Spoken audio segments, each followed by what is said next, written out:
Hey, Michelle again here with First Priority Tampa Bay. And today we are going to talk about eating disorders. And we're going to talk about just body image and eating struggles in general. Now, I am a professionally trained biblical counselor. I practice this. And so I walk with and work with people in all of these situations that I'm giving you guidance on.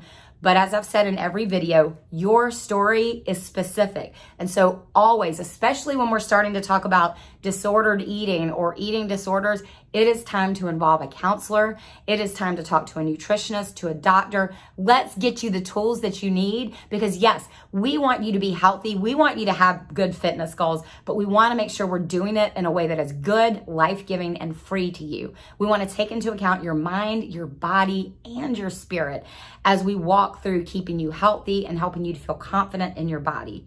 And the reason why I start with that is because I think a lot of times people feel like with an eating disorder that if they abandon whatever that disordered eating pattern is, whatever that destructive eating pattern or exercise pattern is, that it means that they will then lose control. Whether that control that they fear losing is they fear getting fat, or they fear that they'll never lose the weight that they've gained that actually would be good for them to maybe lose because a doctor has told them it would be. So maybe they fear not hitting that goal that they need to hit.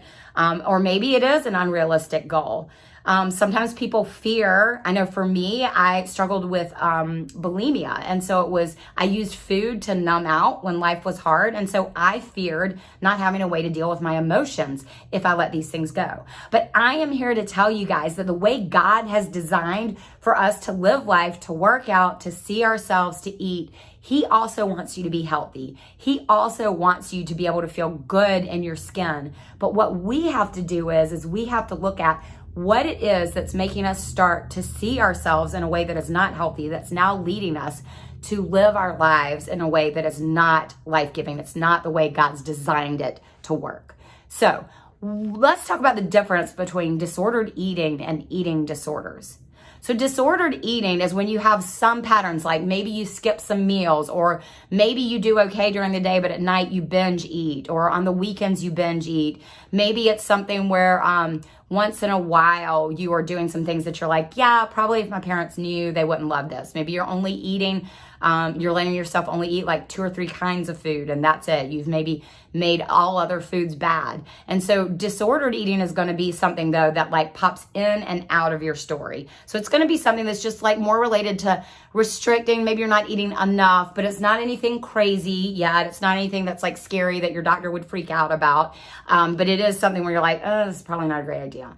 Now, I do want to be really clear. If you are eating significantly less, if you are starting to purge, if even one time, if you are starting to notice that like your eating is feeling completely out of control, we're going to go ahead and say you need to think of yourself as more having an eating disorder. It's now becoming a life-dominating pattern. And so in either scenario, I cannot stress enough the importance of reaching out and getting a counselor to help you, because there are very specific reasons why you're going to these eating disorders. And guys, no, it's not just about looks. So many times we think that it's about, oh, I want to look thin like my friends, or oh, I want to look like these people on Instagram, or oh, I want to be able to just numb out at the end of the day and just not feel anything at all. So I'm going to use food for that. But we think it's just that. We think it's just the surface reason. I want to be pretty, or I don't want to feel anymore. But the reality is it's actually something so much deeper. And that's where you need a counselor. You need a counselor to help you dig in and figure out what's going on. So I'll use me for an example. So I have bulimia. So I would try to eat perfectly during the day. And then in the evenings, I would binge, and then I would make myself throw up. Now, I thought that it was just about me wanting to look thin, but also wanting to be able to numb out. I was kind of wanting to do both. Side note, it doesn't work. And that's the point with all of these eating disorders. They don't actually work. At first, it seems like they're working, but they don't. I actually gained a lot of weight when I was bulimic. A lot of people that are anorexic, they will gain weight, or they will get so thin that people now think they look scary. And so eating disorders never ever work, but for some reason we buy into this lie that we somehow are different, that we somehow can control this and make it work to our advantage.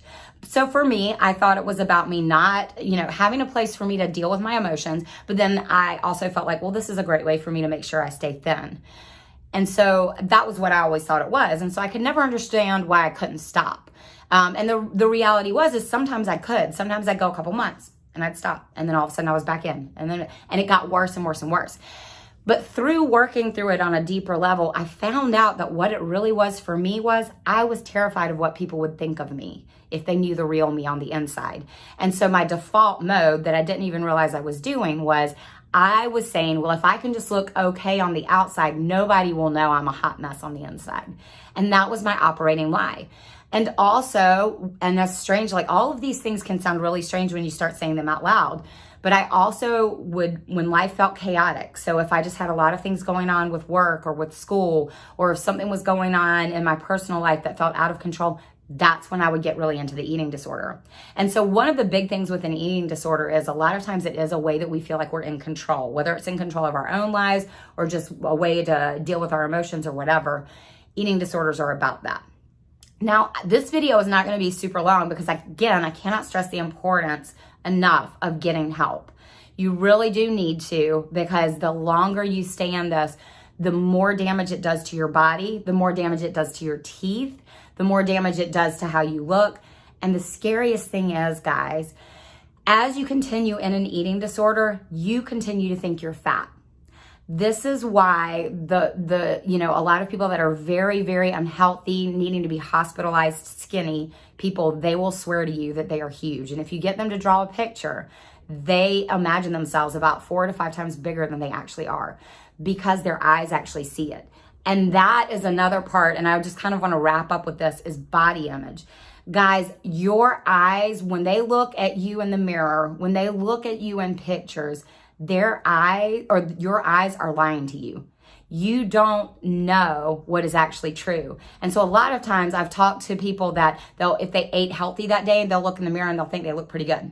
If they ate healthy that day, but then they also have a couple of cookies, they think they look fat, or all sorts of other things. And so it is a very finicky thing. You cannot count on yourself to know how you actually look. And this is where, again, so important to get to a counselor, guys.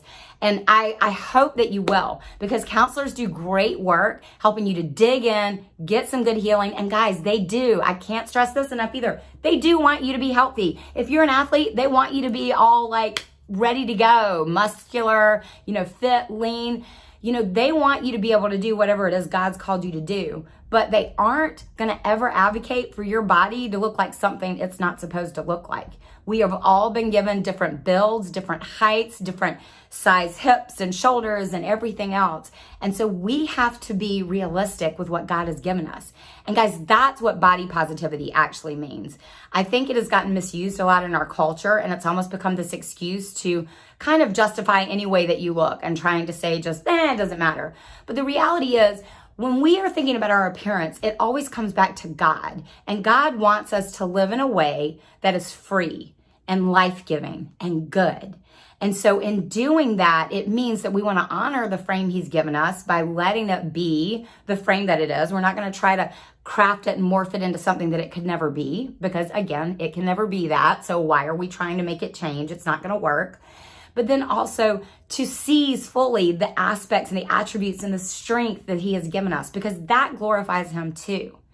But really and truly, this is something that can be, night and day freeing for you once you work through it. So I hope if you are struggling, whether it's with disordered eating or an eating disorder, I hope you will go and get that help right now, because it could be something that a counselor would just need to pop in and out of to help you with. But definitely don't go it alone.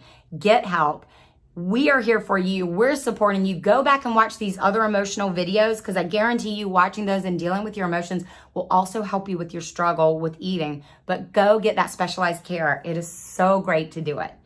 Okay, guys, hope this video helps. We'll see you soon.